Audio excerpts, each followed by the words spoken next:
Et la parole est à Ariel Veil, Monsieur le maire du Paris-Centre. Beaucoup, Monsieur le Président. J'aurais bien continué sur les fontaines Wallace, chère Karen Tayeb, et saluer effectivement l'arrivée des deux dernières, celle du musée Carnavalet que tu viens de citer et celle de la place Albert Memmi, qui est la dernière création d'une fontaine Wallace à Paris. J'espère pas la dernière, en tout cas la plus récente. Mais je vais vous parler d'un monument bien plus ancien encore, puisqu'il s'agit de Notre-Dame, au centre de ce qui a été la fondation de Paris. Et je profite de cette délibération pour revenir sur le résultat du concours dont le résultat a été annoncé sous la forme d'une conférence de presse. Il n'y avait pas d'autres possibilités s'agissant d'un dévoilement du résultat du jury, mais je voudrais revenir devant vous au Conseil de Paris sur cette désignation qui a été, sinon unanime, en tout cas qui a fait l'objet d'une grande rencontre des membres du jury autour d'une question qui était posée, qui était assez complexe et qu'a su résoudre l'un des groupements, peut-être sans doute mieux que les autres encore, ce paradoxe qui consistait à faire énormément d'aménagements qui sont souhaités depuis très longtemps et par le diocèse, par l'État, par la ville de Paris devant le parvis de Notre-Dame, mais qui requérait une délicatesse infinie, comme l'avait dit en préambule la maire de Paris, Anne Hidalgo, ou peut-être, comme l'a dit dans le dernier jury l'architecte Dominique Perrault, beaucoup de sang-froid. Ce sang-froid, c'est Bas Smets, le groupement emmené par Bas Smets, qui l'a eu peut-être le mieux, avec un projet qui a su trouver les solutions pour que l'intervention tout en délicatesse permette de donner de nouvelles fonctionnalités, peut-être parce qu'il en avait déjà l'expérience avec les abords du centre d'art Perelman sur le site du World Trade Center à New York, ou en Belgique où il avait créé un rideau de 5000 arbres le long d'une autoroute, mais surtout parce qu'en tant qu'architecte paysagiste, il n'a pas traité d'une part l'architecture de ce site puis son paysage, mais les deux en même temps.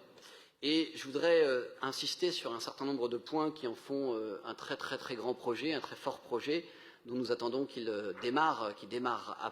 avec la restitution de la cathédrale, avec la reconstruction achevée, en tout cas une partie de la reconstruction achevée de la cathédrale Notre-Dame. Je voudrais insister sur d'abord le minimalisme des interventions qui sont proposées, avec très peu d'émergence du côté du parvis. Un parvis dont la forme est enfin clarifiée, vous savez qu'elle a beaucoup changé au cours de l'histoire, et un parvis enfin qui va donner une continuité entre l'intérieur et l'extérieur grâce à une proposition extrêmement intéressante qui vient refléter le calpinage de l'intérieur à l'extérieur, bien sûr avec une autre pierre, puisqu'il s'agit, je crois, de grès, de Fontainebleau de mémoire. Ensuite, la végétation, qui était un des grands attendus de ce projet aussi, et qui est très densifiée, tout en respectant le dessin existant des arbres du square Jean 23, et en créant une continuité entre ces deux jardins qui se font face, mais munis de part et d'autre de grilles. Je parle bien sûr du square Jean 23 et du square d'Île-de-France, qui est l'écrin du mémorial des martyrs de la déportation, mémorial des martyrs de la déportation, qui va enfin s'ouvrir au public. Il est beau, il est derrière des grandes grilles, et il sera enfin ouvert, la déclivité du terrain étant utilisée pour faire un grand promontoire et redonner une vue aux Parisiens sur la Seine qu'ils n'ont pas aujourd'hui, qu'ils n'ont pas depuis très longtemps. Peut-être deux dernières innovations de ce projet. Il a traité entièrement, je le disais, la question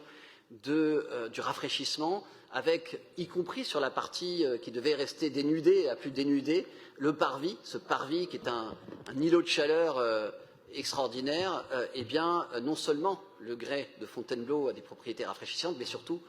le groupement et Bas Smets a proposé de l'arroser d'un fil d'eau, grâce à une lame d'eau éphémère, qui viendra en plus utiliser l'eau de pluie récoltée sur tout le site, mais également sur les toits de la cathédrale de Notre-Dame, bien sûr, après avoir été filtrée. Donc je resterai évidemment attentif au dispositif d'entretien et de protection, à la fois pour les pelouses, pour le rideau d'eau et pour les ascenseurs, et également aux grilles historiques dont le mécanisme d'ouverture reste à confirmer à l'arrière du square Jean 23. Et bien sûr d'autres aspects qui méritent encore évidemment un dialogue construit avec l'architecte. Je voudrais en conclusion simplement remercier l'ensemble du jury, la maire de Paris qui le présidait, pour non seulement la conduite de ce jury historique, mais pour sa composition, il a rassemblé des grands architectes, des paysagistes, des historiens, mais aussi, comme je le souhaitais, des représentants des acteurs locaux, riverains, commerçants, et bien entendu le diocèse, l'État et la ville, 3 acteurs dont l'unanimité aura été parfaite du début du projet jusqu'au choix ultime, malgré le désir qu'avaient certains de les voir ne pas s'accorder. Merci beaucoup. Merci beaucoup, Monsieur le maire de Paris-Centre, cher Ariel.